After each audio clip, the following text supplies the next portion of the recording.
On this episode of MythBusters. Good morning, everyone. My name is Adam, and I'll be your flight attendant today on MythBusters. Is the brace position intended to save you Really bad feeling about or kill you? And I have a sneaking suspicion that I'm a really, really bad driver.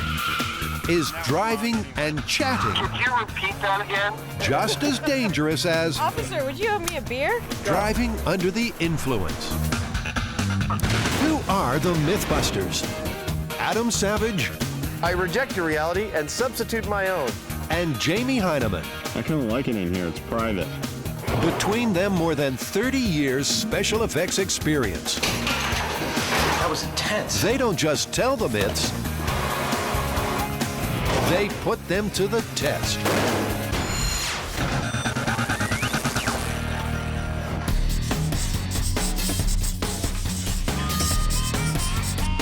Guys, I got a good one. While flying this weekend, I actually heard a really interesting myth while I was reading my emergency safety card. The guy next to me claims, conspiracy theory style, that the brace positions that you have to get into on the commercial airlines when you're crashing into land or water are actually to kill you. It's so that when you're crashing, your neck will instantly break because it's actually cheaper to pay out for a wrongful death suit than years and years of rehabilitation. That's a good one, Carrie. And we get to destroy another aircraft. As much fun as that would be, I'm not sure it's really feasible for this. I mean, we need to do several experiments, and destroying a full-size plane, we're only going to get one test, if that. So, I mean, do you have a plan for a repeatable rig? Yeah, I mean, I definitely think we need something controllable. So, we could just do mini experiments, one with the brace position, of course, Buster, one without the brace position, and just see if we can knock his head off. See if there's a real difference between the brace position and sitting regularly. And what about business class? Are you any safer when you spend that extra dough? And then there are those backwards-facing seats that the flight attendants use. What about those? Exactly. To get to the bottom of this myth, the team's going to have to lay their bodies on the line. But let's not get ahead of ourselves. First, they're going to need 3 different types of airplane seats. It's back to the old MythBusters standby for airline parts. Interface Aviation. It just keeps going and going. Last time the team was here, they picked up an in-flight toilet for their vacuum test. Boy, did that suck. And the MythBuster maturity continues. Yeah! These work. They really work. Who would have thought? Nice story. Let's remember why you're here. Got quite a fun shopping list. I think we need 5 rows of the economy seats. 1 row of 2-seaters for the first class. Is this the first time you've ever been in first class? Man, Me too. that's a good life. And the final item on their list, a flight attendant's rear-facing seat. Cool. This is gonna be perfect. Happy? Think we got everything? I'm very happy. This is gonna be good. We got some good stuff here, for sure. We got a lot of work to do, so we should head back to the shop. Although air travel is one of the safest forms of transportation, every year in the U.S., an average of 120 people are killed and 350 seriously injured in commercial airline crashes. Well, right off the bat, our researchers have found that there actually is an element of truth to this story. Oh, yeah. Well, it turns out that it is, in fact, cheaper for the airlines to pay out a wrongful death settlement than it is to pay someone who's been injured over the course of their lifetime. Wrongful death settlements pay out at between around $3 and $5 million an occurrence, whereas depending on the severity of the injuries, for a lifetime of rehabilitation, the airlines may pay out between 8 and 10 and sometimes up to $50 million. Wow. You have Buster's whole family here. To assure passengers the safest flight possible, engineer Richard DeWeese of the FAA Civil Aerospace Medical Institute conducts extensive testing on the crashworthiness of airline seats and their effects on passengers. So cool. Carrie popped into his office in Oklahoma City to see how it's done. Wow. Where we do all of our testing. And of course, down the middle of the area is our test track. This is our test sled. Essentially, it's a a rolling platform. We hook this cable up to the front, and we can pull it back with a winch and control its speed. The further back we pull it, the faster it's going to be going when it gets here. The test scenario is a 35 feet per second velocity change at 14 Gs. And we get to that 14 G peak in only 80 milliseconds. Wow. And from course to test dummy, we're going to be gathering things that tell us whether or not the person would have been injured by the readings we get from it. Okay, so this rig may be a bit outside the build team's scope, but Tori's got a plan, and it's on the cheap. Well, we don't have the hydraulic rams that they use at the FAA. So we're gonna have to come up with a new experiment to test this. One thing we could do is basically we'll build a gantry, put the seats on it, we'll get a crane and vertically drop it. All we have to get is 35 feet per second. And you know, for 1 second, if we drop it for 1 second, we're gonna get some serious G-forces.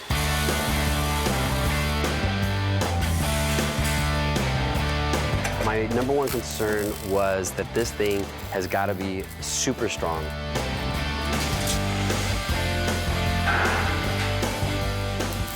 We went with 2-inch square tubing and then triangulated the heck out of this thing. The whole gantry is at a 30-degree angle, which is to specs to the FAA's crash tests that they do. But before they take to the skies, their next myth has them hitting the road. Come on, admit it. You know you do it. Talk on the cell phone while driving. And deep down, you know it's dangerous. But is it as dangerous as that other driving taboo? Here comes another one. The myth is that it is just as dangerous to drive while talking on a cell phone as it is while driving drunk. Well, obviously, you know, while you're dialing, your eyes are not on the road, but what we really need to pinpoint is whether the conversation itself is dangerous. Yes. Yeah, people seem to be under the impression that if you're at a stoplight, it might be okay to dial because you're not moving, but then it's okay to talk once you actually get moving. And that's the key thing about this myth. Is it, in fact, safe to talk on a cell phone while you're driving? That's what we're going to test.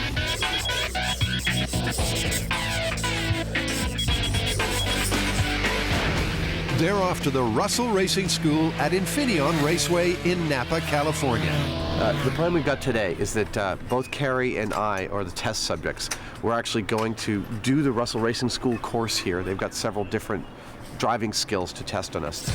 First, they'll each run a control lap, sober and cell phone free, to get acquainted with the course.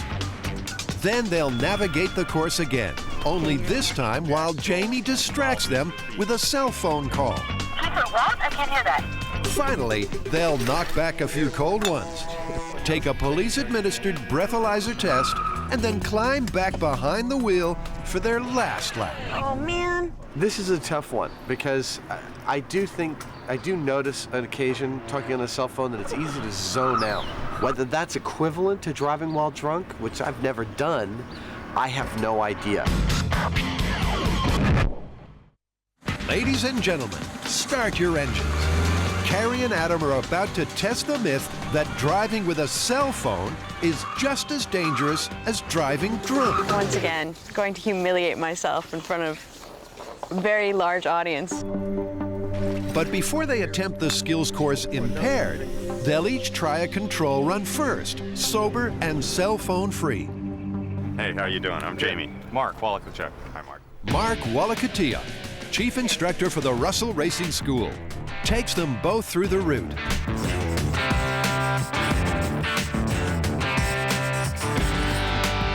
I'm ready.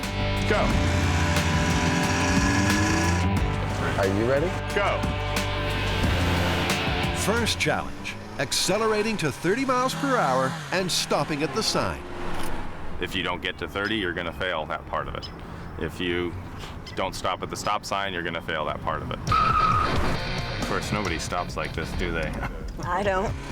Apparently, neither does Adam.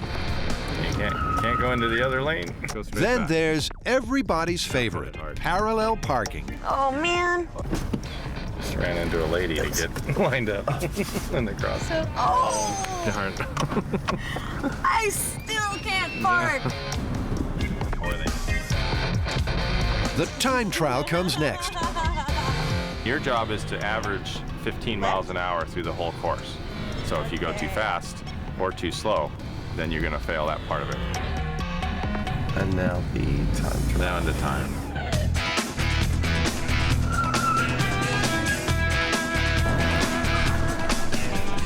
Easy to get going fast there. Yeah.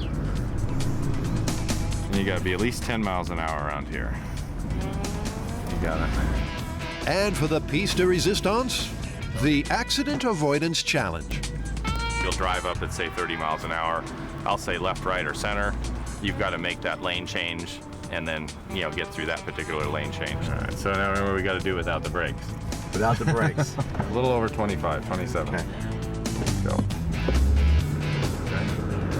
Left.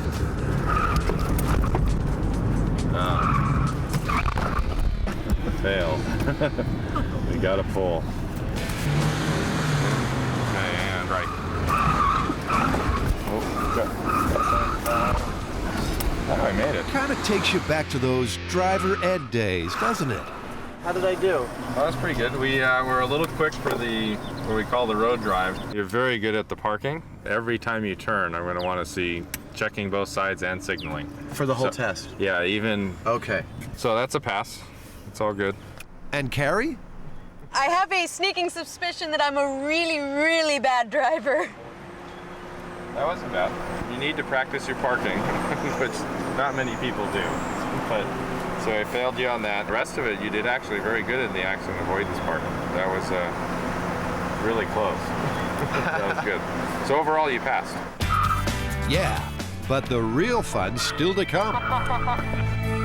I suspect that driving while talking on the cell phone is going to cause more impairment than any of us really imagined.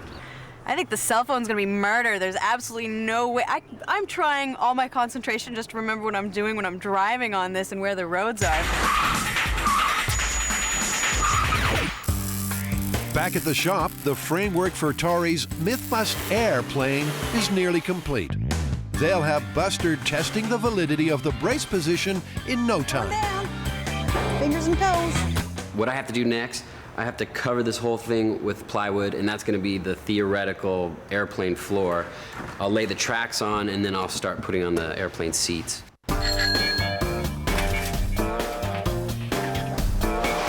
Careful there, Tori. You remember what happened the last time you went stunt riding.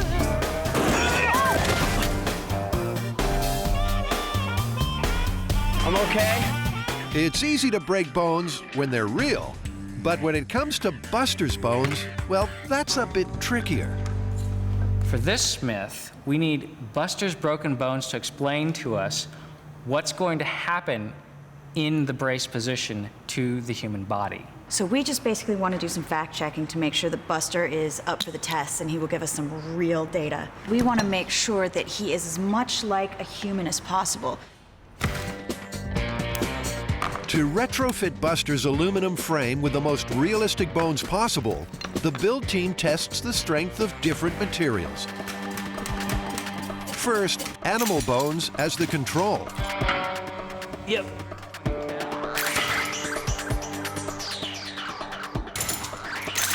Then wood, Green fiberglass. acrylic, PVC,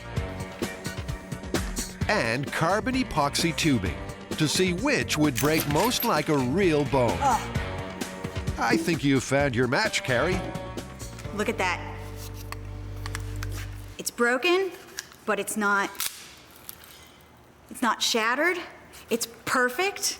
Both carbon epoxy tubing and lamb bone broke at a 120-pound dynamic load. So this is what we're using. If this material breaks inside Buster on our crash test experiment, we can pretty much assume that a human bone would break. I know it's not perfect, but this is the closest that we're gonna get to a good calibration. Don't look so glum, Buster. You won't be crashing alone. More dummies to kill, huh? Wow. My God, it's like an embarrassment of riches. After all those times of destroying Buster, I haven't seen a clean dummy in a long time. Meet Buster's nuclear family. Wow. Look at Dad. Dad's buff. I think Dad's molded off the Heinemann model. These are what are known as simulades. While they are the correct weight, it's not distributed correctly. These guys are just to round out passenger seating around Buster. He's still our main test subject. They're dummies. You know, it's amazing after all this time to finally expand the MythBusters abuse family. I mean, I know you can't take the same kind of damage that Buster takes, but I'm willing to try. Oh, the abuse will come, all right. But right now, they're just victims of fashion. Did she come with her bra? We don't want to be indecent. This is a family show. So where did we get the bra? Did you give her ears? No. Let's leave Carrie hanging and head outside to see how the gantry is coming along. Tori's moved it to the test site for some finishing touches. Seats. Don't you think we should give the passengers a little bit more space? No, I think we should cram them even closer together to save a buck or two, you know? Don't waste that fuel. More passengers, more money. That's why airlines go broke, because they give people too much room already. You are a sweet guy. MythBust Air is ready for takeoff. Now it just needs its final passenger. Well, I guess the next big problem is the age-old MythBusters problem of determining what happens to Buster. He can't talk to us, but we need to know if he's injured, if he's dead, Right. and if there's a difference between sitting in the brace position or sitting normally. Well, it seems that maybe the neck would be a good thing to know if it could break. Right now, he doesn't have any way of indicating to us that he's got a broken neck. If you are in an airline crash and your head is coming towards the seat in front of you, you're going to crash in and your neck is going to bend like this while the rest of your body continues on. This is known as extension. But Buster's neck is fixed and therefore won't bend like a human's. Leave it to Mr. Fix-It to crack this quandary. What this means for Buster is I've got to make a neck that replaces this one. So I'm going to machine the neck, this piece. I got a couple hinges from the hardware store so it can move, and it actually move pretty far back. And Grant's added a series of springs to simulate the muscles in the neck that would normally resist force applied to the forehead. But getting the neck to bend is only half the solution. Grant also needs to be able to determine the amount of injury the neck sustains during the crash. He'll do so by calibrating the neck's angle of deflection, or how far it bends backwards. Simply put, he'll hang a series of weights from the back of Buster's head to make it bend. Here's 150 pounds I prepared earlier. Then measure the resistance to Buster's neck through a potentiometer, which sends a signal to the ohmmeter. The higher the kilo ohms, the greater the damage.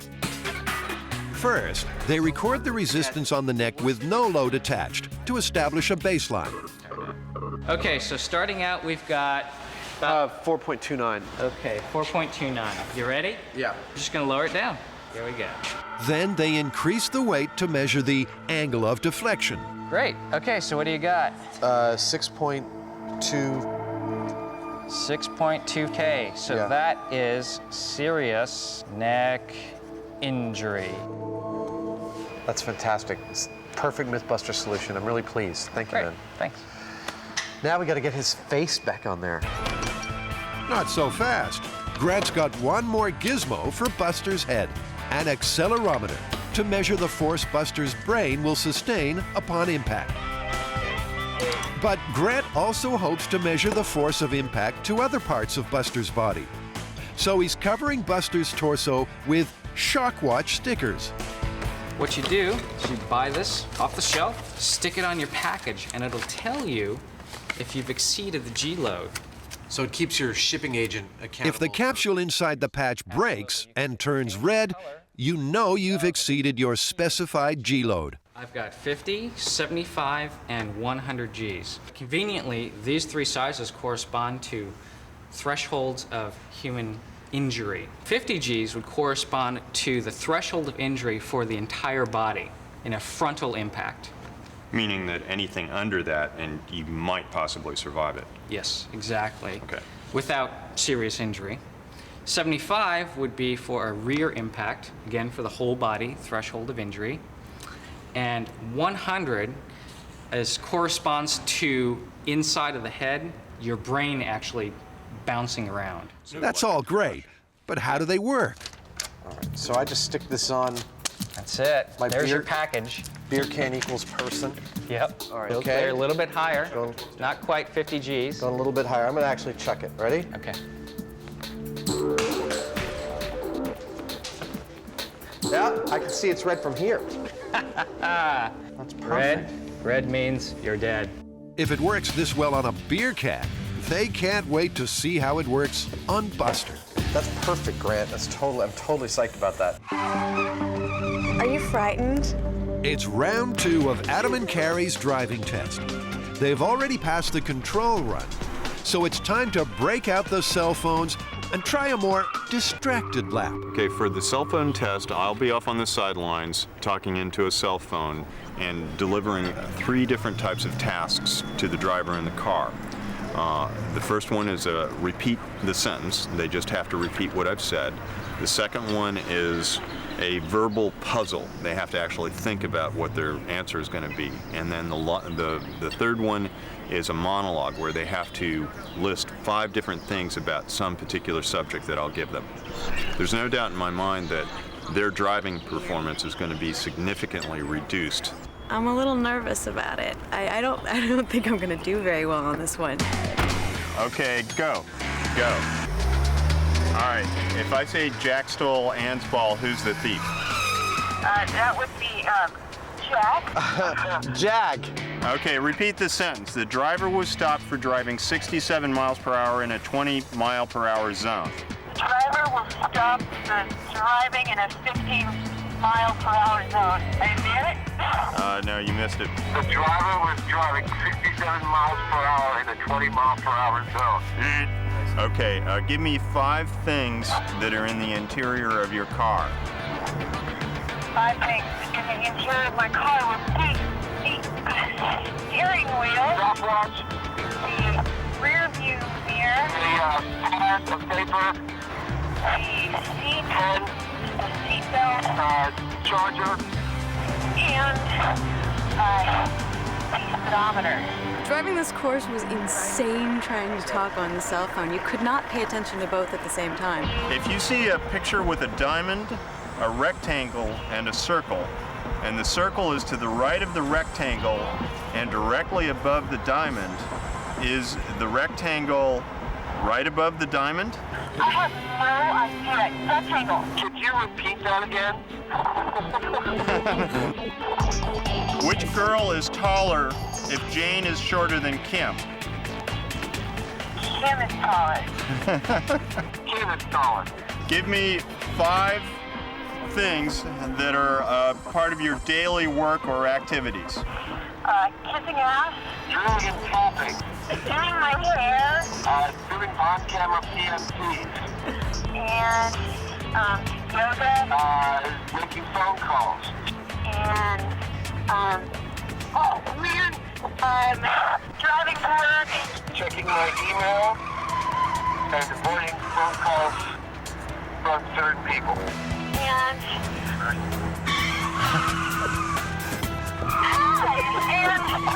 Here they come racing to the finish line. And the winner is... Oh! That was awful. That was absolutely awful. We actually gave her a fail for the overall course. There was one time there where she was trying to maneuver the wheel and she got very creative, kind of held the wheel with her elbow. Yeah, not to mention you failed over half the course's obstacles. And Adam? He did end up failing. He failed half of the elements. That makes the MythBusters 0 for 2. There are a ton of studies and a lot of conflicting data about how much talking on a cell phone actually affects your driving. Yeah, one study actually showed that a simple conversation wouldn't affect driving at all. Yeah, but a British study did extensive testing with things like memory tests, reasoning, and mental arithmetic, and found that it did heavily affect your ability to drive. And that was the first study to actually compare it to a benchmark of something we know is dangerous, which is driving under the influence of alcohol.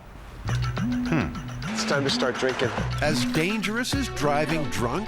Well, only one way to find out for sure.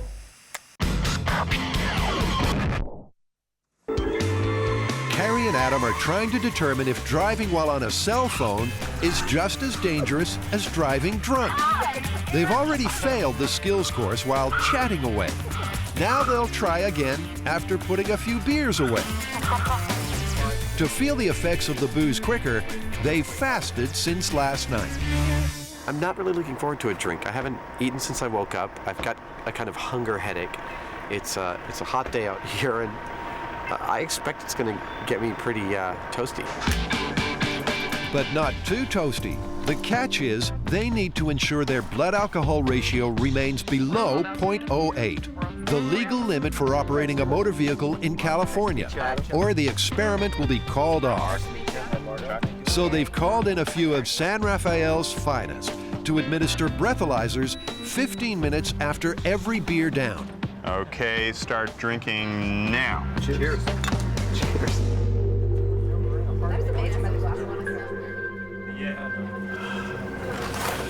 Yeah, it's a tough job, but someone's got to do it.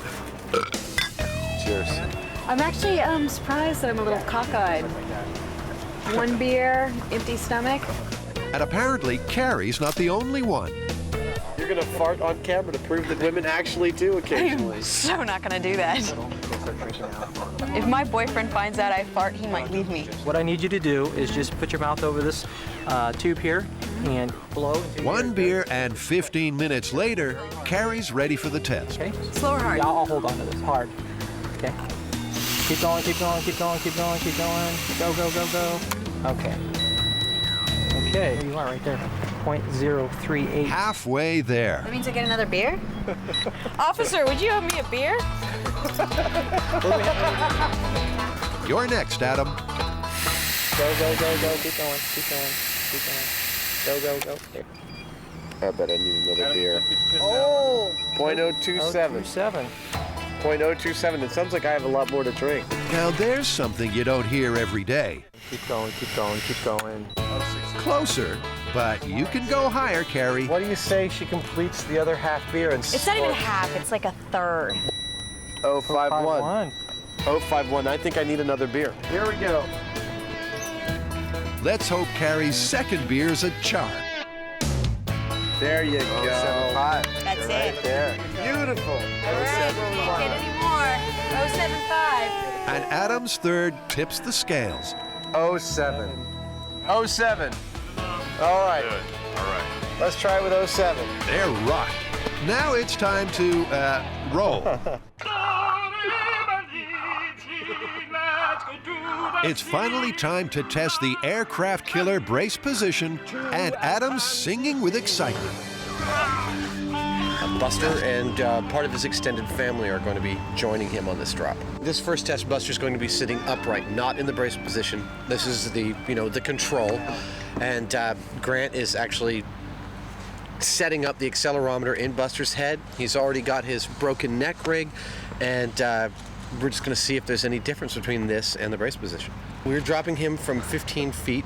That should give us the absolutely FAA spec speed of 35 feet per second. Should be between 30 and 40 Gs of impact, and well, I think all hell's gonna break loose. This is gonna be an absolute horror show. That all looks really good. Wow. That seems really high. You're good to go. And 5, 4, 3, 2, 1.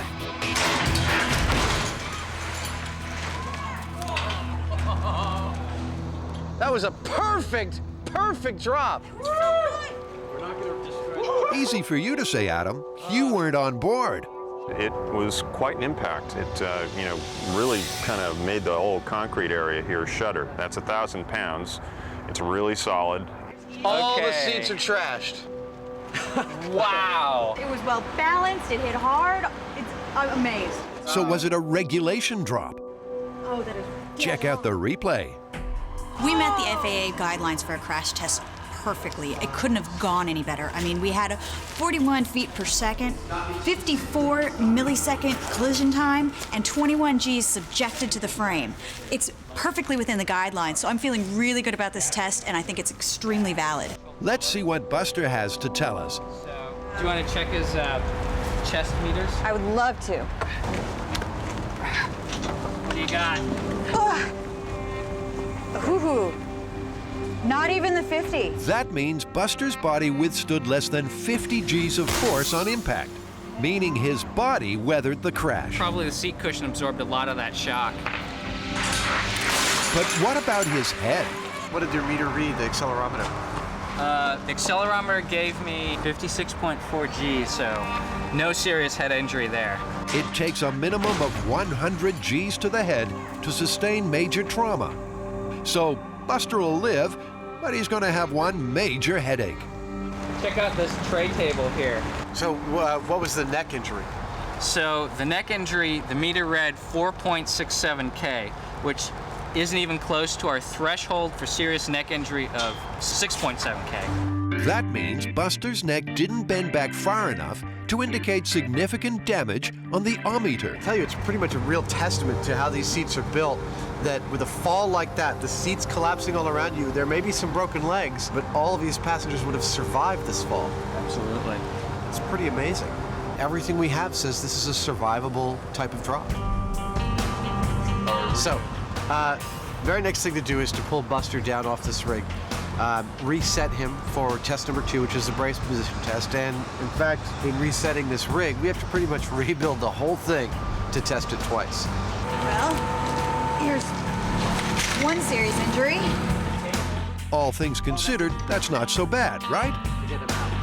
Wrong. You'd definitely not be able to make your way to the safety exit with a broken femur. Only 20% of people die on impact in an airplane crash. 80% survive, and I think we've shown that. The rest die from smoke inhalation and fire damage. So it's not being able to get out of your seat that will kill you. Okay. Well, maybe the brace position will spare Buster that trauma. We're gonna see if we have any difference between the brace and the non-brace position. The brace position that we're testing, basically in economy, you don't have the same room that you do in the business class. Business class has the best position, which would be down, holding on to your knees, flat down. But since economy, the seats are a little close together, you're gonna be holding on to the back of the seat and dispersing the G-force basically on the seat instead of on your neck. So how do you get a dummy to assume the position? We're tying the hands and heads down so that way when we drop the gantry, it keeps it in its brace position. Definitely not going to affect the test because once this gantry hits the ground, it's going to break the strength. All right, you can take it up. And what goes up 3, 2, 1. must come down. Time to check Buster's gauges again. None of them tripped on his chest. Yeah, but how's the damage to Buster's head look? The accelerometer has only 34 Gs to the head, so it didn't even trip a major event. That's nearly 20 G's of force less to Buster's head than when he sat unbraced. And the gauge in his neck measured less deflection as well, meaning it didn't even come close to breaking. So while this looks really bad, like a huge amount of carnage, it's actually, as far as injury goes, not that bad. So, when sitting in economy, the brace position may literally save your neck. But probably not your legs. It's a pretty consistent injury, the broken femur. I mean, even if you did survive, you're stuck in these chairs. That can't be good. The damage that the chairs take is damage that's not being transferred to your body. It's like in a motorcycle accident, you want to see a crack in your motorcycle helmet because it meant it took all that force away from your head. It's the same thing here. Amazingly, this drop supports our primary thesis and all of the data we've collected so far. And that is that not only is the brace position not designed to kill you outright, but it is the safest position to get yourself into in the event of a collision or an air crash. So, busted in the cheap seats. But first class is up next. Jamie, you ready? Buster's back and ready for another brace position crash. But no more cheap seats for him. He had a few too many to drink. This time he's flying first class. Sure, wider seats and plenty of legroom makes the flight more comfortable than coach. Like in first class. But does it make it safer? You can actually get all the way down on your knees and grab your ankles. So, we want to pull his legs back. Yeah. 3, 2, 1.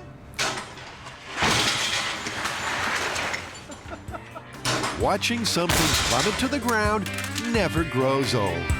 Wow. The seats look like they stood up better than the economy seats. Yeah, but how about the passenger? We lost a leg. Okay, so at first glance, maybe more leg room isn't such a bonus. Check it Whoa, out. dude. 2 places.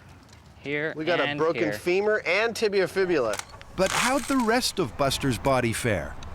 The G-force accelerometers on his body look good. Checked them and none of them were set off. So we didn't get above 50 on the chest. No. No deflection. And the head accelerometer reads 43 Gs, nearly the same force achieved when Buster assumed the brace position in economy. Because you had no seat in front of you, he went all the way and bonked his head on the ground, practically. Yeah. But I think some of it is because he can bend a little more flexibly than people who are not yogic masters. So still not enough to reach the threshold of serious head damage. But it's a bonk on the head. It is a bump on the head, yeah, but not serious head injury. 2 aspirin ought to take away that headache, assuming Buster didn't break his neck. Grant, what'd you get on the neck potentiometer? I had almost no deflection, 4.43 K. So, Serious injury? no, not even close. There's no serious neck injury at all. I think it's because there's no seat back in front of him that he's hitting his head on and pushing the neck He back. might have gotten a bang, but it wasn't a neck snapping bang. I mean, you might not have head or neck trauma, but you wouldn't be able to make it to the exit. Well, and again, that supports the data that we have. Break your leg, you can't get out of the plane. All right, cool. Let's set up for the next test. So overall, Buster fared slightly better when assuming the brace position in first class than when in economy. He's going to have some aches and pains, but at least he lived. For their final drop, the team's going to test the only seat on the plane facing in the opposite direction, the flight attendant seat. Buster's never been a flight attendant before. It's very exciting for you, career change. Good morning, everyone. My name is Adam, and I'll be your flight attendant today. On behalf of our San Francisco-based flight crew here on MythBusters, we welcome you to your flight. That flight's going to be about 40 to 80 milliseconds, and it might be a sharp bump at the bottom, but rest assured there's people here that can put you back together. 3, 2, 1. All right. It's almost no change at all. The voltmeter indicated that Buster's neck hardly moved. There's almost no deflection, and that's because the head was fully supported by that back seat rest. The possibility of neck injury was greatly minimized. I'm gonna get the data out of his head recorder. I got a peak of 87.4 Gs. You can see it in the high speed. His whole body bent forward, but there wasn't a huge whiplash kind of crack. 87 Gs. That's nearly twice the amount of force sustained in either the economy or first class drop tests, braced or unbraced. And the accelerometers on the chest aren't painting a pretty picture either. We tripped the 50 G meter. Really? Yeah. So is flying rear facing really safer than flying the conventional way? Dr. John Paul Strapp believed so. Dr. Strapp's crash survival research program proved that humans can in fact sustain much higher G-forces in the backwards-facing position, topping out at a peak load of 85 Gs. But engineer Richard DeWeese isn't quite ready to turn all the airline seats around just yet.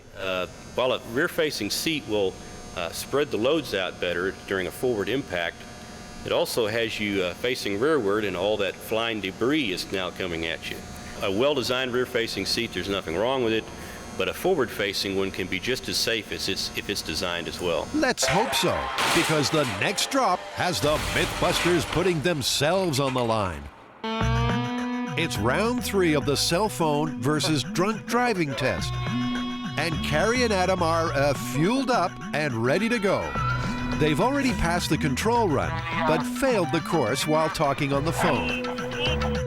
Now they've consumed just enough alcohol, and on empty stomachs no less, to remain below the legal limit while driving the course a 3rd time. 065. Oh my God, you're getting in my car? And once again, the instructor puts his life on the line to grade their performances. Being the fact that we're only going to potentially knock over a few cones, I'm just fine. Let's hope Carrie's driving isn't that bad. And go. First obstacle, the brake test. That's a stop sign, Carrie. Slow down. Stop! We did go past the stop sign here right off the bat by about 4 or 5 feet, so we ended up in the crosswalk. Not a promising start. And parallel parking is up next. Actually, I gave her the parking. It was one of her best efforts. It was marginally good.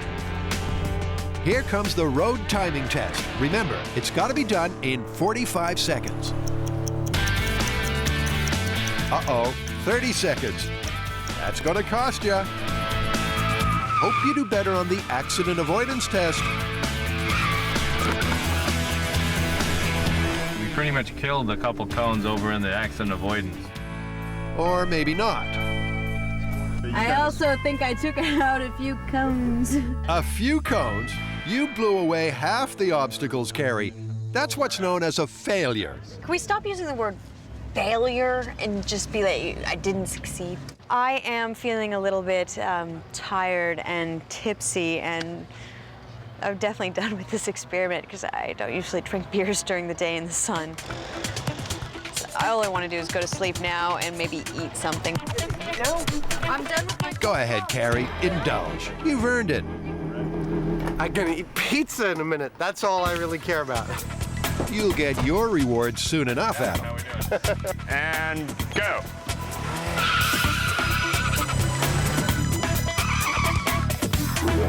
Assuming you can ever park. Well, we saw the parking, so that was a little off.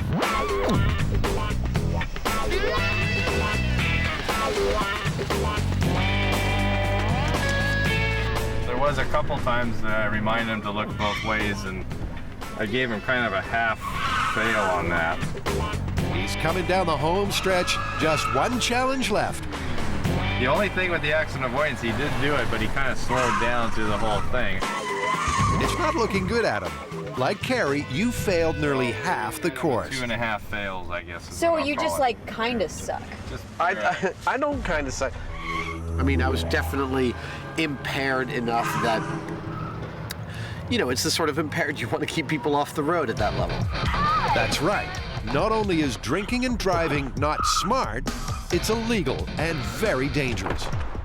So, what's the final word? Clearly the results show that talking on the cell phone or driving is potentially as dangerous as driving drunk. I mean, we failed both the cell phone and the drunk driving tests, but we failed the cell phone test by a much bigger margin.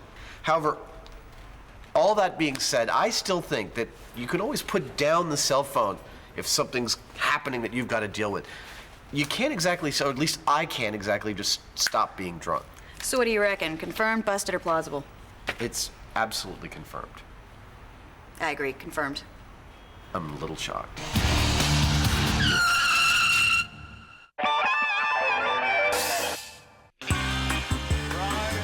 MythBusters is ready for its final takeoff and crash landing. Only this time, they're testing the brace position with a different set of dummies. We're about to do the MythBusters body on the line test of what it's like to drop from a height while sitting in airline seats. And then we're going to strap ourselves in and go for a very short ride. The potential for injury if we did this improperly is fairly high, so we're going to do it in a very safe and controlled manner, only from about 5 feet. Our calculations say we shouldn't pull any more than about 3 Gs. But just in case, they'll wear shock stickers to see if their fall surpasses 50 Gs. This is the source of all my special powers. There we go. You seatbelted in? This is Remember, don't tense up your arms. What's the worst thing that can happen to me? I don't know, break my neck. Buster broke 2 femurs in every single test we did, but we were dropping him from 15 feet. We're only dropping from 5, which it doesn't look that high. It does look high, but it's not. Hey. Let's raise it up. I got a really bad feeling about it. I promised my mom I wouldn't do anything dumb and unsafe again. Was that? Well, it looks like you didn't keep your promise. Like, let's get it going. Looks a little high, but I think you guys are in good shape. I would be right up there with you if it wasn't for that prior back injury and the insurance people. Right. Let's do it before I change my mind. In 5, 4, 3, 2, 1.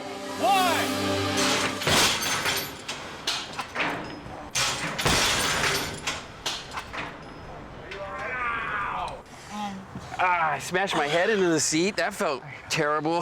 My head's fine. My glasses are broken. I banged my knee into the chair in front of me. Yeah. How's your knee? Yeah, it's all right. Any broken bones? Not too bad. No, but yeah, I'm good. You all right? Yeah. Okay, My the good shins news kinda is hurt. your seat absorbed a huge amount of energy. I mean, it's collapsed here. Really? So that's a good sign, because that energy would have been going into your spine. I feel like I need a drink. Yeah, a little shaky. Really? But it seemed like such a good idea at the time. Oh my God! Smacked my knee into the front of the chair.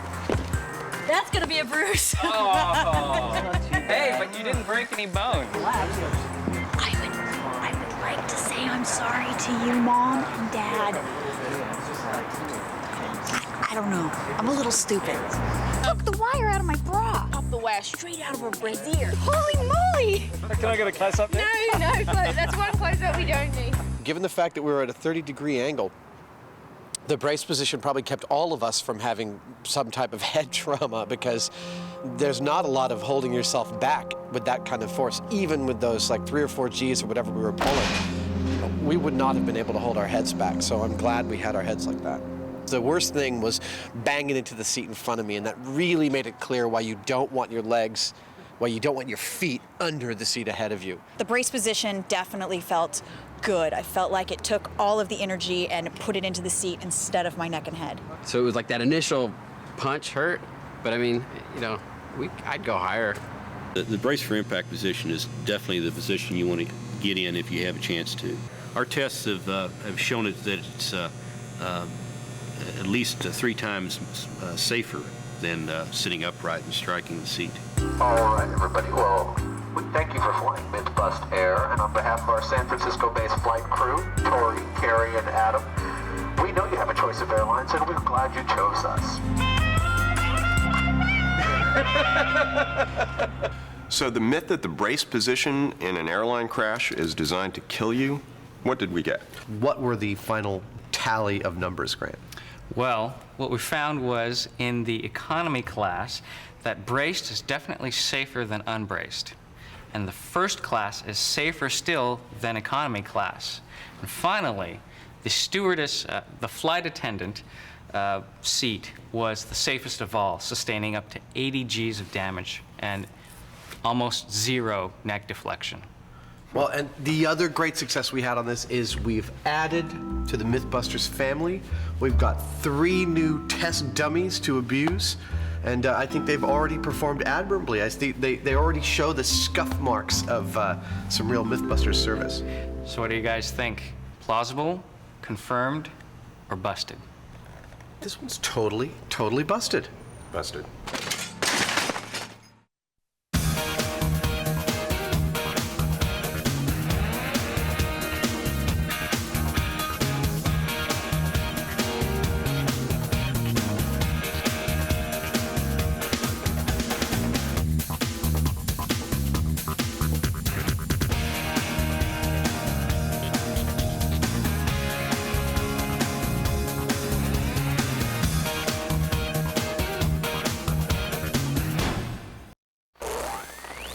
On this episode of MythBusters, let's go.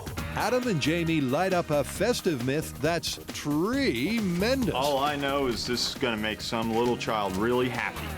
Can lights on a tree cause it to burst into flame? It looks so cheery now. Then Carrie, Grant, and Tori make light work of a heavy concept. When does the time-space fabric start to weave around this? When they investigate the possibility that you can flick a switch and turn off gravity. It works! And if that wasn't enough, Carrie takes one for the team I didn't know what I was getting myself into here. to find out if vodka can cure the sting of a jellyfish. Okay, now we can start the treatment. Okay. Who are the MythBusters? Adam Savage I'm making a rocket out of meat. and Jamie Heineman. I'm so excited. Between them, more than 30 years of special effects experience. That's what I'm talking about. Joining them, Carrie Byron, I'm a piñata. Grant Imahara, Don't say anything. and Tori Belleci. Oh, yeah, no, totally. They don't just tell the myths, they put them to the test.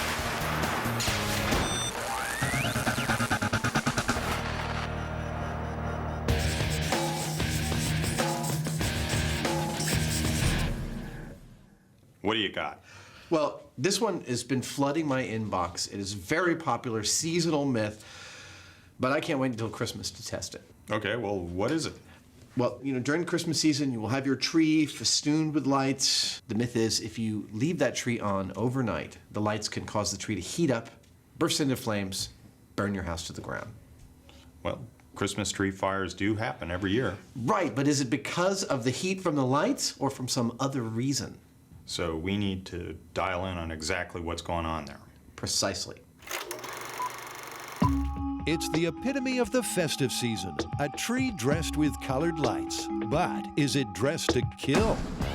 Tree fires are no laughing matter. But is this nightmare before Christmas really caused by simply leaving the tree lights on? Well, the MythBusters are getting fired up to find an answer. What's the plan on this one? Well, we get a regular tree and a normal amount of lights, put it on it, and fire it up, see what happens. Right, you know, it occurs to me that we should test several different types of lights, because if there's one that gets hotter than the others, that should be our test platform. Okay, and then if none of the normal quantities of lights, of whatever type, set that tree on fire, then we need to really ramp it up and put a bunch of them on there. Right, but if your ridiculous number of lights fails to ignite that tree, we're going to have to resort to something other than the heat of the lights. You mean like a short? Exactly. But before all that, the first step in turning the spotlight on this myth is to get some lights. And the boys know just the place. We've come to a place called Fantastico in downtown San Francisco, and when you want really weird, esoteric, strange things, and you want a lot of them, and you want them cheap, this is where I have been coming for well over a decade. Let's see if store manager Mike can shed some light on the story. Now the question for us is, are the cases of the trees being set on fire a function of the lights themselves or of the operator putting up too many of them at once? These lights nowadays have a safety fuse and a plug. In the old days, you know, on the box it would say don't put more than 3 sets, and a guy'd have, 20 sets strung out, so it would overload your circuit and cause the house to burn. But now these actually have a safety fuse in the socket. There's a multitude of lights to choose from. The chili pepper and lobster ones are tempting. Now, why would you want to put lobsters on your tree? But the guys stick with tradition. These are the screw-in ones. It's like my grandmother used to have, and then these are the little tiny blinky ones. Adam and Jamie buy dozens of boxes of the 2 most commonly used indoor tree lights, C7s and C9s. But bulbs aren't their only purchase. I'm gonna go home, and tonight, after my wife goes to bed, I'm gonna put this in the yard. I'm gonna freak her out. She's gonna be all, wow, what is that? From this Aladdin's cave, it's back to Jamie's to get this myth up and running. These two types both have a 3-amp fuse in them. This one has a 5-amp fuse, and even just kind of holding my hands over here, I can feel a lot more heat coming off of this one. So that one right there is the one to keep an eye on. To test just how sizzling each variety can get, before loading up a tree, Adam first makes hot boxes. Look at that. So I'm going to take one of each of our sample strands and put them in these metal containers with foil over the top, leave them overnight, come back and measure them in the morning and see what the actual temperature I get to. Is that temperature hot enough to set fire to anything? Well, there you have it. For a little pink foil and some regular old Christmas lights and some trowel things from the hardware store, you've given the best Christmas present of all. Science. With the boxes warming up, the guys plant a pine forest for their next test. The question is, will the heat from the bulbs ignite a forest fire? Second test is going to be to wrap the maximum amount that the manufacturer will allow around some trees. And the maximum allowable amount is dictated by the fuses that are built right into these lights. They have a fuse, so if you hook up 4 strands, it'll light just fine. I think between 4 and 5 strands, those fuses will start to fail. So we're gonna get to that point, wrap them around some trees, and leave those overnight. It's one big happy family as Myth-Turned Jess joins Jamie and Adam to trim the trees. Yeah, this is kind of an excessive amount of lights for one tree. All right, Christmas spirit in 3, 2, 1, go. I feel like in such a good mood for some reason. Ah, doesn't it just warm your heart? To recreate a typical in-home situation, the lights are going to be left on all night, and it's Jess's job to watch over them. Some of these might actually blow after a short period of time, and in that case, you would remove just 1 strand and let the other remaining strands glow all night, and we'll be back tomorrow morning to find out what happened. Here's hoping that for Jess's night, all is calm and all is bright. See you tomorrow morning. All right, thanks, guys. Sure. Thank you. See you tomorrow. I'll be here. In the past, the MythBusters have tested and busted crazy concepts such as pyramid power, I'm reading your thoughts right now. free energy, You might as well just go get a battery. and mind control. Now I'm ready to make him take his bray out. But Carrie, Grant, and Tori are determined to get this frontier technology off the ground.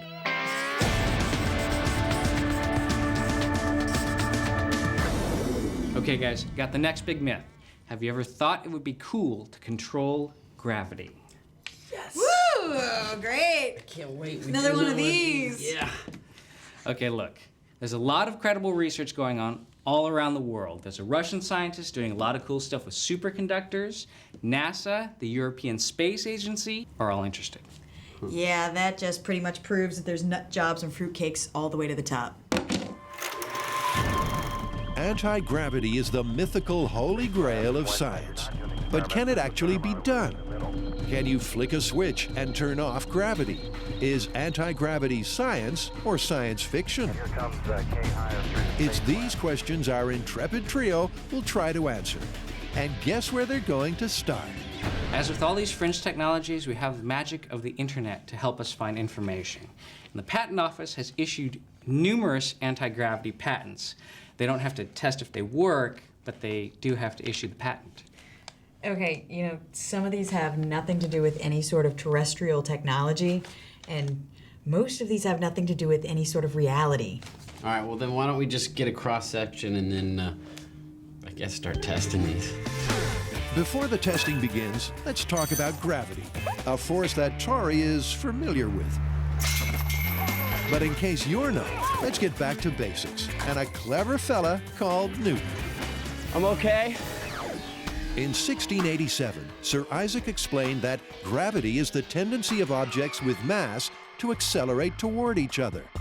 And because that really big thing beneath our feet, planet Earth, has some serious pulling power, what goes up must come down. But the concept of anti-gravity doesn't just mean avoiding the downs. So an airplane or a helicopter or anything with wings is not an example of gravity modification. Yes, they generate lift, which is in opposition to gravity, but they are not modifying the gravitational field. So the team is going to be testing devices that claim to alter gravity. Sounds simple. Where do we start? The anti-gravity device that I'm working on is basically, it's just sort of a floating, spinning top.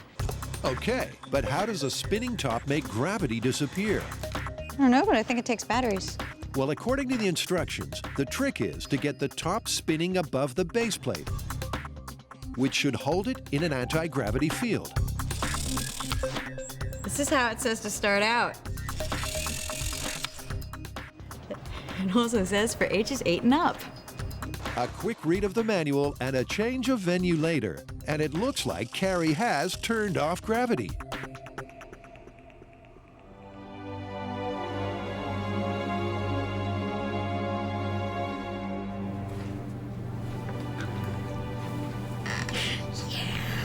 The future is here.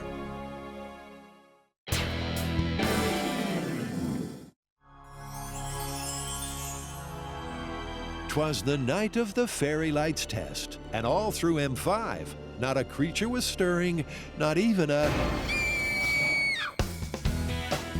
To test a seasonal story, Jamie and Adam strung 3 strings of lights on some trees and left them on all night to see if the heat generated would cause the trees to ignite. Myth-turned Jess was left to stand guard. Good morning. Morning, guys. How'd you do? It was pretty uneventful. No fires. There were no flames, but it wasn't exactly a silent night. Nothing more than this shop is pretty scary at night. There's a lot of weird noises that go on. Have you ever spent the night in your own shop? No. Adam checks the temperature of the lights in the hot boxes. The 3-amp C7s show no signs of damage. But at 350 degrees, the 5-amp C9s have started to melt. Why, it's a Christmas tree lightsicle.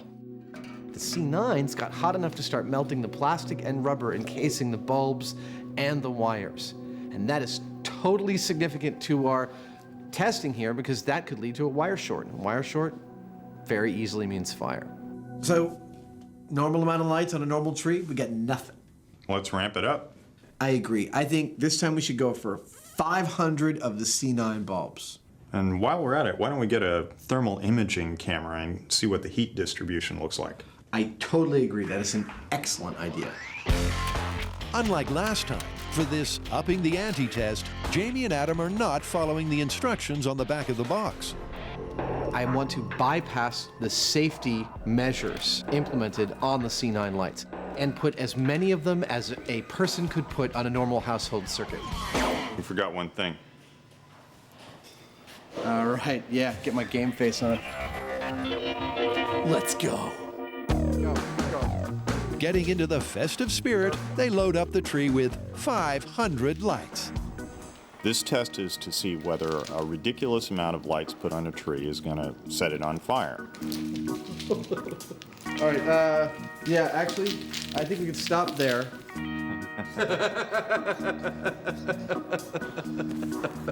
That's the lights, here's the thermal camera, and the action is about to heat up.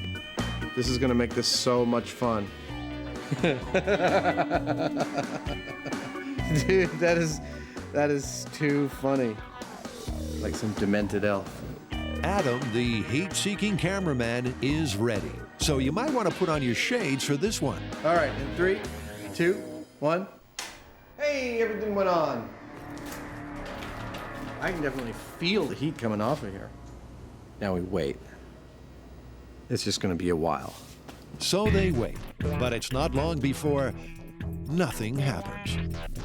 What we're going to be looking for here is either the tree auto-igniting because of the general level of heat being created, or some sort of a short. Several hours and a snack or two later, and even with a crazy number of lights, there's no sign of a fire. It's been 3 hours, and we're still pretty much leveled off, aren't we? Yeah, I'm getting up close to 225, thereabouts. It's gotten a little higher. I am noticing it's getting extremely dry right in the middle around the lights. These needles are just like they fall off the branches over here. This is like an oven. 5 more hours on, the tree is baked in the middle, but not flambéed.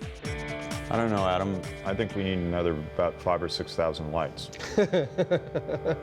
Another 5,000 lights may be exactly what's needed, because 500 are doing diddly. I don't see no fire. I'm not even seeing any real melting going on. We took 500 lights and let them sit on this tree for 8 solid hours. And although it got hot, you'll notice the tree is not a charred husk of a tree. We did not get fire. Gravity. It's one of the 4 fundamental forces of nature. So, is it possible to just turn it off?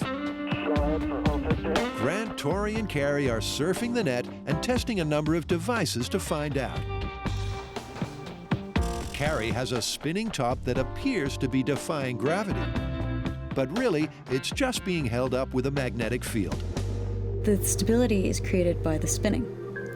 So if it's not spinning fast enough, it wiles out and runs away. Fun, but hardly anti-gravity. Maybe Grant has something better. Well, the first thing that we've found is the anti-gravity lifter kit. And this is basically a triangular device that makes use of an electromagnetic field without any moving parts to produce some sort of lift. As fanciful as this may sound, there's actually some support behind the idea. There's interest from NASA, there's a lot of documentation on the internet, but we have yet to find out whether this is actually gravity modification by our definition. The theory, known as the Byfield-Brown effect, is that by forcing 30,000 volts through this wire, a new gravitational field is established, and the lifter is freed from conventional gravity. But despite being a bright spark, Grant and his new device are grounded.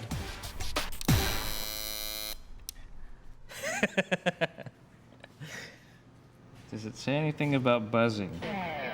Could this build be a bust for Big Brain Grant? Several hours later, Tori and Carrie check in for a progress report. Anti-gravity machine's a little anticlimactic. Hey, just you wait. When this thing's hovering off the table, you're gonna be eating those words. But progress is in short supply. I don't know what this is supposed to do, but so far it looks pretty cool. Fire.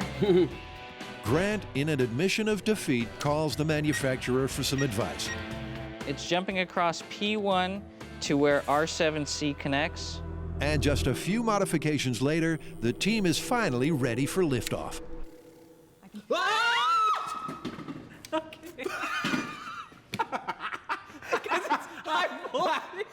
It started flying towards me. Man, why don't you shut it off when it flies towards us? It's a MythBusters first, an internet-bought device that actually works. You could say the team is shocked. Tori and I entered this little experiment with extreme doubt in our hearts, but Grant somehow pulled it off. This thing actually got airborne. It electrocuted all of us standing next to it, but it got into the air. I'm so impressed. Even Jamie is impressed. Well, it's neat that it actually worked. I mean, most of these things that we run across are just total nonsense, but yeah, that's real. It's definitely getting up off the table, and there's no fans, there's no rockets, there's no magnets, there's nothing but electricity going into it. And Adam, well, he's looking for the strings. He doesn't believe it. He thinks it's a trick. It ain't a trick, man. My dog does that when he sees himself in the mirror, too. It's one of the cooler things I've seen on this show. I was not expecting, when you guys started out on this, to see anything but electronics that didn't do anything. Well, that would be par for the course. Yeah. You just bumped it above free energy and ice bullet and a host of other mind Pyramid control. power. Yeah. So, pats on the back all round. But has the myth of anti-gravity been confirmed, or is there something else going on? Our team of super sleuths get testing to find out. Whoa. Oh, it just totally Whacking it out. meter. Okay, so we know there's a large electrical field around this, which, just by nature of the device, we kind of figured. But that doesn't mean that that's necessarily anti-gravity. So next we should do thrust, and that'll tell us whether it's actually some mechanical form of lifting. And it's bad news for anti-gravity believers, because there is some air movement. We are getting 1.6 mile per hour of wind, so there is thrust. Yep, that is a thrust effect, not a gravity modification effect. So it's like a fixed-wing aircraft, pushing air out of the way to overcome gravity. So 30,000 volts is forced down the wire, and that ionizes the air around it. These ions are attracted to the foil below, and the flow of air thrusts the lifter off the ground. And if Grant is right, it won't work in a vacuum. My suspicion about what's going on here is that the large DC voltage is ionizing the air around the lifter. And it's creating a flow of ions, which is bringing air along with it, creating thrust. Now what you can do to prove this, or disprove it, is to remove all of the air. If that's the case, then there should be no thrust. And sure enough, when they perform the test in a vacuum, the lifter is grounded. And it's not flying. It's not flying. It worked beforehand, you put it in the vacuum, no flight. No flight, no air, no thrust, no anti-gravity. Can't say it any better than that.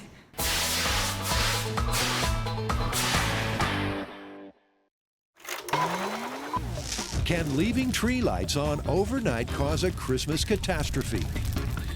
Well, not if the MythBusters are anything to go by.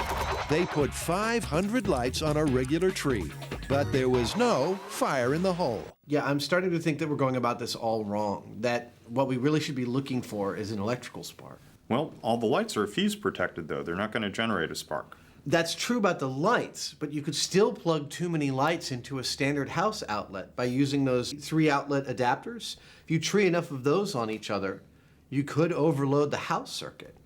I think I could do a bench test that will demonstrate whether or not we can get a spark from that kind of arrangement. Okay. Okay, let's get cooking with Adam.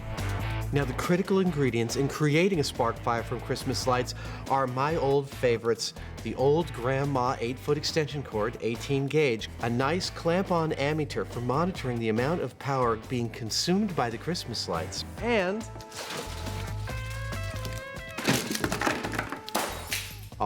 more Christmas lights than you could possibly imagine. Okay, maybe just slightly less. The preparation is so easy. Just take some plain cube sockets and put them one on top of the other.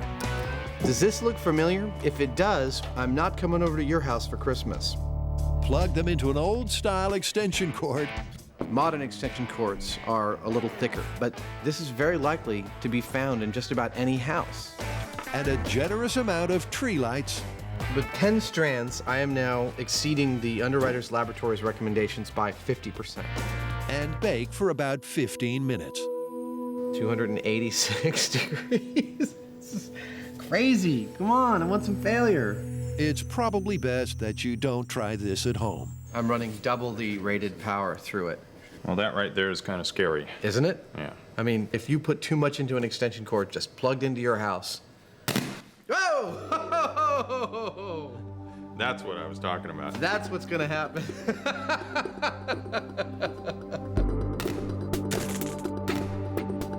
The insulation on the wiring melted, and that made 2 of the wires touch together, and that caused arcing across those wires and a large spark.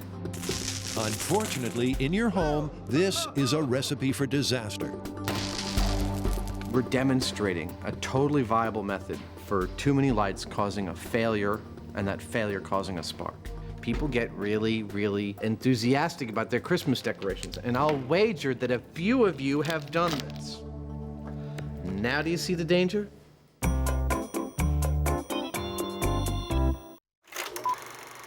Like commuting by jetpack and miracle time-saving kitchens, the control of gravity is a mythical technology that has been promised but not delivered.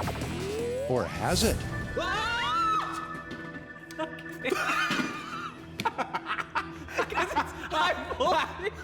It started flying towards me. Okay, guys, the lifter, super cool, but no gravity modification. I think it's some sort of thrust. You know, this whole gravity thing is really tricky. Maybe we should bring in some experts. Yeah, there's gotta be some sort of instrumentation that measures gravity accurately. I bet if we looked hard enough, we could find something. Well, let's get both, because we never know how to use the instruments. Actually, they get 3 men and a machine. Micro G Lacoste physicists Tim and Derek bring a box full of ultra-sensitive gravity meter. And there's Dr. Bob Jacobson, who's a professor of physics. So pay attention at the back there. Okay, let's get down to basics. What's the difference between anti-gravity and gravity modification? 747s fly by countering gravity with another force. You can fight gravity by having some other force that acts against it. Anti-gravity is canceling it. It's making it go away so that it doesn't act on a particular object. Instead of lifting something, you make its weight disappear so that it just floats. Bob, what do you think about the tests that we're running here? I think that's exactly the right approach. If there are phenomena here, the tests will find them and they'll identify which ones are real and which ones are not. So that's the theory. And for confirmation that the anti-gravity devices don't actually cancel gravity, it's time to fire up the gravity meter. When does the vortex open up and like the time-space fabric start to weave around this? 23 minutes. Nice. I listening to this, I imagine like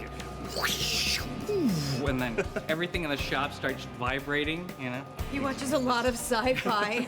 I'm really excited. This is like the closest thing to sci-fi that we can experience on a daily basis. Excellent. Okay, Grant has successfully released his inner geek. So why don't we find out how the gravity meter works? So this is a vacuum. So there's no air, no nothing in there. Well, that's what we're actually trying to get right now. This is helping establish that. Okay. So there's a little mirror in here, Mhm. a little motor that lifts that mirror to the top, Okay. and then releases it. It free falls. There's a vacuum, there's nothing to slow it down, so it falls purely under gravity. This black box here has a laser coming into it, just like a cop's radar gun. Bounces the laser off this falling mirror and tracks it extremely precisely. And then there's a bunch of electronics we'll hook up that read out the tracking information to that laptop, and it'll tell us what the acceleration of gravity is. Which sounds ideal for the myth.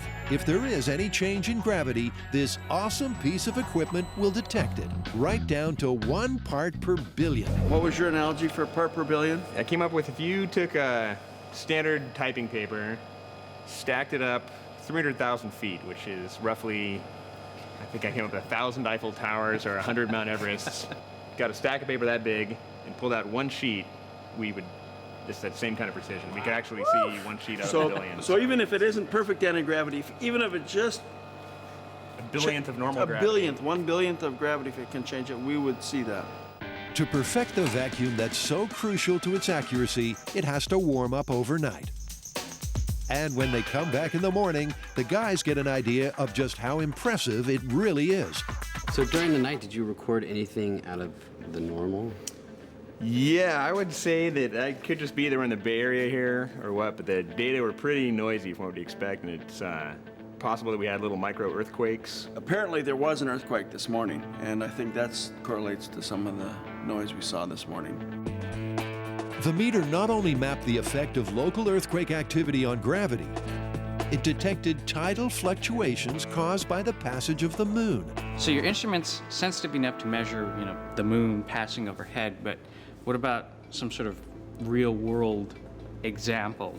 In the University of Colorado, where this machine was developed with Professor James Fowler, we would see something weird every weekend. The gravity would change every weekend, and we struggled to figure out what that was.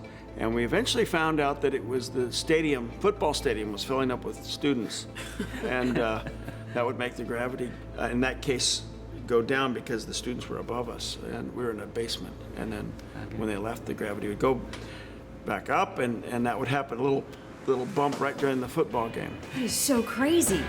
So it should be able to detect an actual anti-gravity field. Okay, there is no effect on the gravity meter. Hey, Bob. You've witnessed the top levitate, but we've recorded absolutely no modification in gravity. That's because the gravity detector is not sensitive to magnetism, and it's magnetism that's holding up your top. That's one device down. Up next for Judgment Day is the lifter. Carrie, Grant, and Tori and a trio of top physicists have busted the spinning top as an anti-gravity device. Okay, there is no effect on the gravity meter. Now it's time to get the final word on the lifter.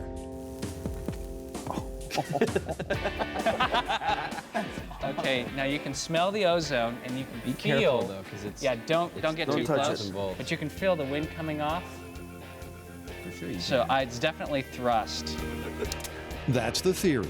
But with the lifter levitating right below the meter, the gravity graph is unmoved. The number this morning was 979, 982, 924. Yes. 979, 982, 912. So it's 12 Jumping parts around a per, bit, 12 parts per per billion, and that's within the noise of us all walking around. That's a pretty normal noise level.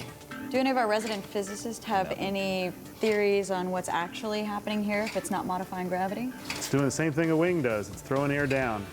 So how is it throwing air down? It's probably ionizing it at the wire, so it's got an electrical charge in it, and then attracting it down toward that big aluminum foil plate. And once it's moving, it continues on past it. So basically, the lifter is grounded. That gravitometer was amazing. It was pretty mind-blowing how accurate that device was. Yeah, it busted the lifter, but where do we go from here?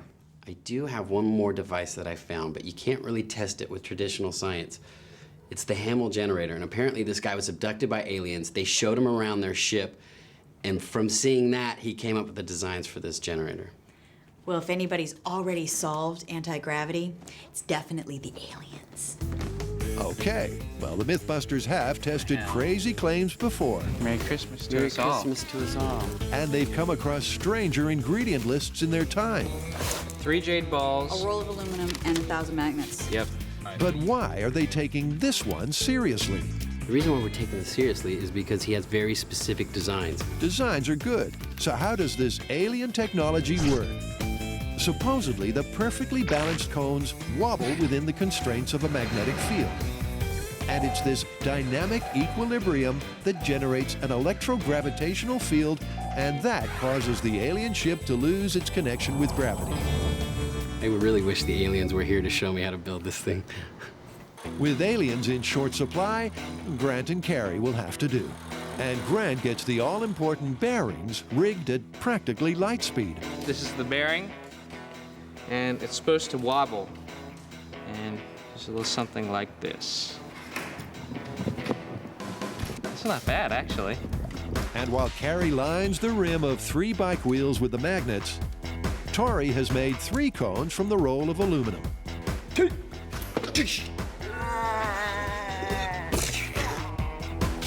Once Tori and Grant finish fighting with foil, they finish the assembly. It works! Look at that! It's just like... It's just sitting there. The cone is just perfectly centered inside the ring, and it's just hovering there. It's just, yeah. All of the magnets on the outside are perfectly repelling the magnets on the inside cone, creating a little gap between it as if it's just kind of floating there in inner space. It's looking good. The magnets and cones are perfectly balanced. But it's when the 3rd cone goes in that things will get interesting. The generator should take off and start floating in an anti-gravity field. See, now it's going. See that? See it oscillating? Oscillating, yes. Levitating, no. But just to be sure, the guys prepare for the ultimate test. It's been started. Okay, we started the generator. Get out of the booth. Let's get out. Remember, the super-sensitive gravity meter can detect even the tiniest fluctuation in local gravity. Our world-class physicists stand by, anticipating a major scientific breakthrough. But really, no one is surprised when the Hamill generator flatlines. Are you sure you're not tampering with these results because you don't want there to be anti-gravity out there? Because it is all a conspiracy and you are part of the man? No comment. No, actually, we would actually like to see it. I would love to see anti-gravity. I really would, honestly. That'd be the most exciting result of all. I think physics advances the most when we find things we don't understand. So the best possible result is a verifiable, repeatable experiment that we can't understand. And cut. You see that hole in the ceiling where it took off? No. Me neither. You would have been better building something designed by Mark Hamill. Well, the Hamill aside, how did all our other devices do? Okay, the lifter, very cool piece of technology. It works great, But in the end, it's not anti-gravity. It's all thrust. So anti-gravity is busted. Yeah, it's busted. Well, I don't know if we can bust anti-gravity. I mean, we could bust our devices. All right, revised. Anti-gravity busted for now.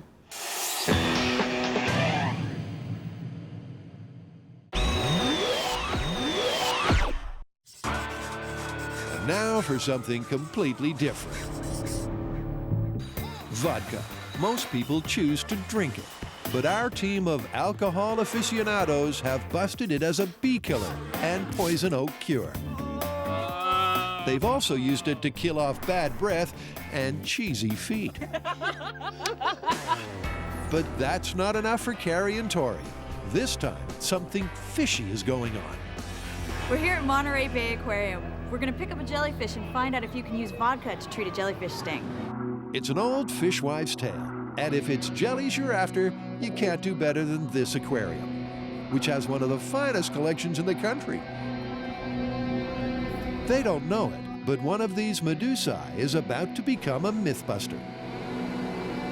So it's off into the aquarium's belly to find a jelly. What type of jellyfish is this? These are Pacific sea nettles, Chrysora fuscescens, one of the big local jellies you'll find out in the Pacific Northeast Ocean. Is this a really good type of jellyfish to use for this test?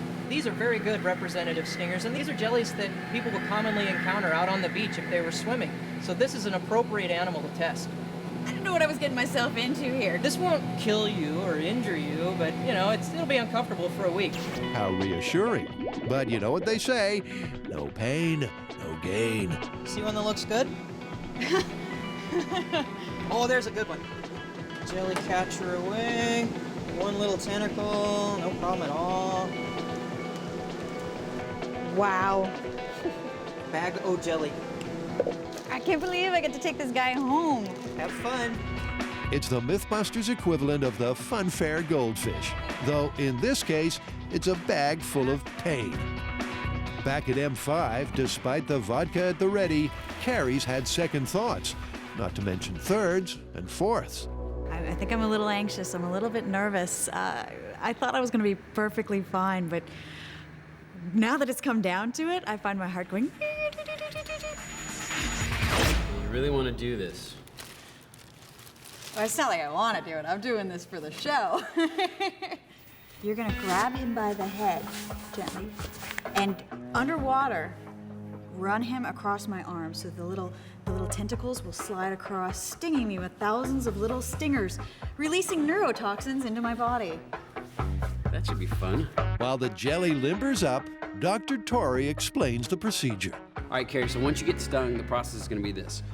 We're going to do the traditional treatment. That's warm water. I'm going to be scrubbing your arm with the brush, and then we're going to put traditional antihistamine gel on it. Okay. With the other arm, we're going to take the vodka and pour that on it and scrub with the brush, and we'll see which one works better. Okay.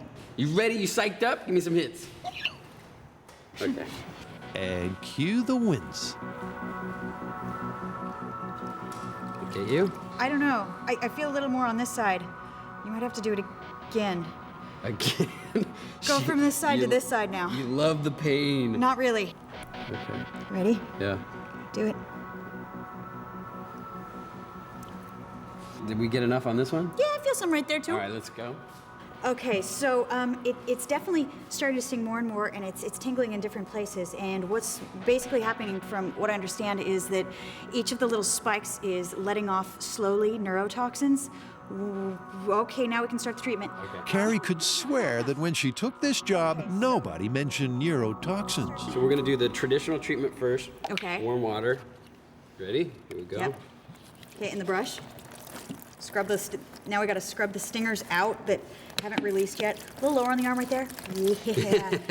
Okay. Now, pain's a subjective thing, but how does that feel, Carrie? It's not like petting puppies or anything. Team player Tori works fast, finishing the traditional treatment lickety-split. Vodka treatment. You ready?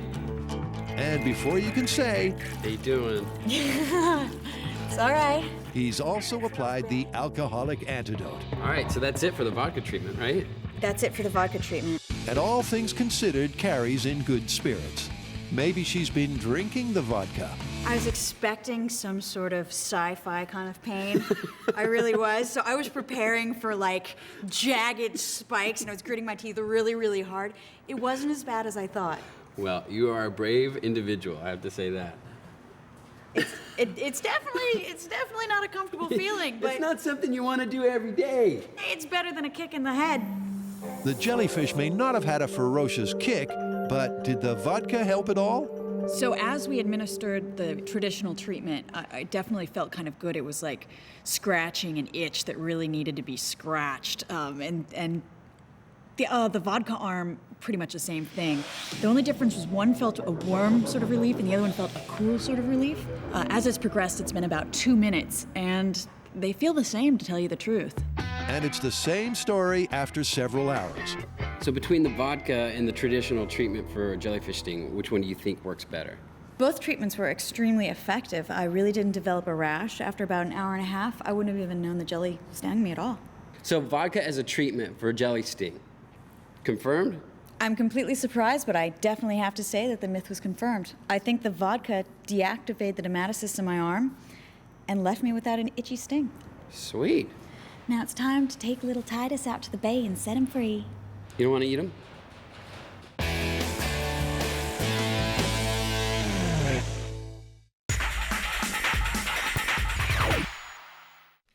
Adam and Jamie have been testing how Christmas tree lights can set your festive fur on fire, and they've just had a result.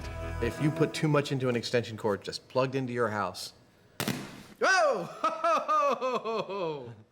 All right, we got a spark. Now it's time to get a fire. Okay, well, a dry tree is going to be easier to burn. I agree, so we should dry the heck out of this tree we're going to use and wrap the heck out of it. I want 5 times as many Christmas lights on it as we did in the shop. Okay, and just in case that doesn't do it, we should also put in a remote ignition rig as well. Just to replicate the spark I got in the bench test. Perfect. One way or the other, we're going to burn this thing. Sound the sirens. Did someone say fire? To try to ignite a tree once and for all, Jamie and Adam have come to the City of Pleasanton Fire Center. This is it. Smells kind of funky in here. It works for me. We've got a couple of door accesses from different angles that we could be at. And, I think what we're looking at here is probably the tree in like that corner. Hi, Captain. Hi, gentlemen. And Captain Dickey has no doubt that Christmas tree fires are frightening. Well, what do you think about what we're doing here? Have you dealt with this kind of situation before in a house fire? Yes, we go to Christmas tree fires every year. We had a house burn up in December 26th of 1997 where a child turned the lights onto the Christmas tree and the tree immediately ignited and burned up the house and caused a lot of damage. All right, well, you ready to go? I'm ready. In this last test, the guys are going for broke. They've rigged the tree with hundreds of lights plugged into dozens of sockets. Well, all I know is this is going to make some little child really happy. And to further up the fire factor, the pine is totally parched. What we have here is a kiln-dried tree. This was dried at a place that dries flowers, so it's dry as a bone. Now it's time for some tree trimming fun. We've gone way over the top with these lights. We've got 2,500 lights. It's a couple hundred amps worth of electrical power and heat going into this tree.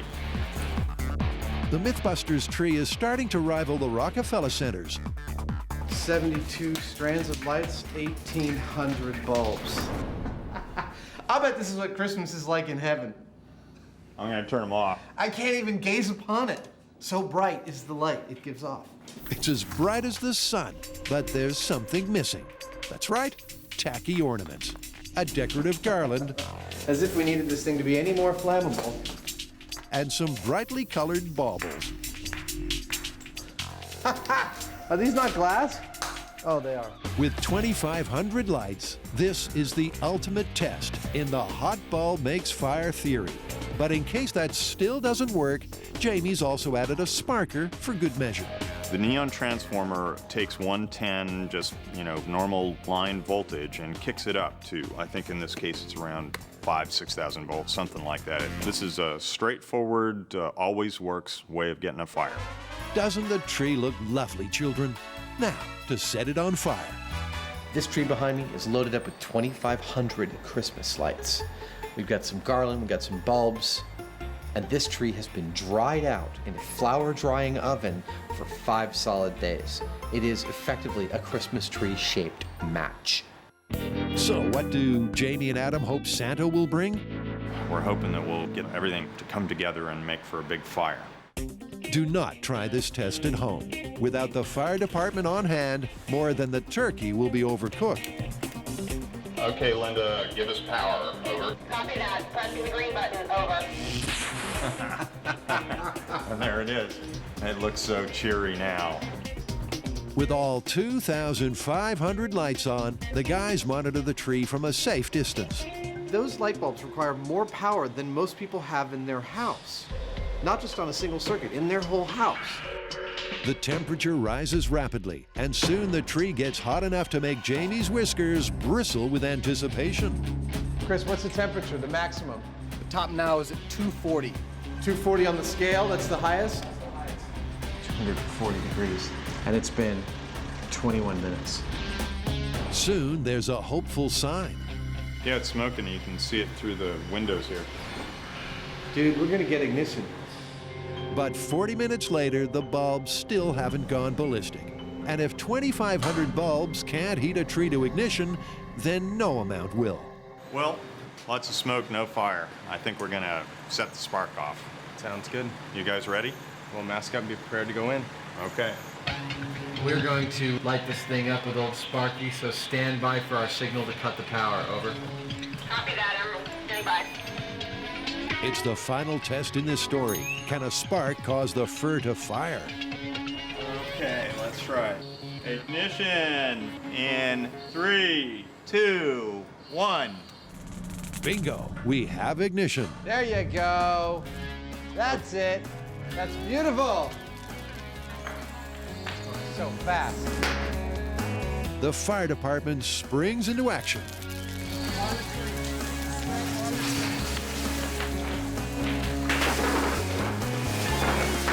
Firemen have the best toys ever. Our Christmas tree's branches aren't so lovely anymore. Well, I thought it was an ugly Christmas tree before. There's your problem. Oh, man. The short circuit did the job, and the boys are shocked at how fast the fire spread. That wasn't an explosion, but it was so fast that it'd be out of control. If it went up, you wouldn't be able to do anything unless you were standing right there with the fire extinguisher. Exactly. At the moment we saw the fire, you're already pretty much too late to get it under control with anything but a bunch of firemen. I was amazed how fast it got out of control. Right, it grows quickly and there's no other fuel in that room, so it would burn itself out. But imagine if you had drapes and furniture inside, it would continue to grow rapidly. And with that kind of fire, even if you had a like a standard household fire extinguisher, you probably wouldn't be able to deal with it, right? No, a fire like this would grow out of control before you can even go out and get your fire extinguisher. The best thing to do is leave the house immediately. All it would take is one little spark, you know, whether it's an older set of lights, whether somebody's messed with the fuse, you can get a short, and if you do, you can set a tree on fire.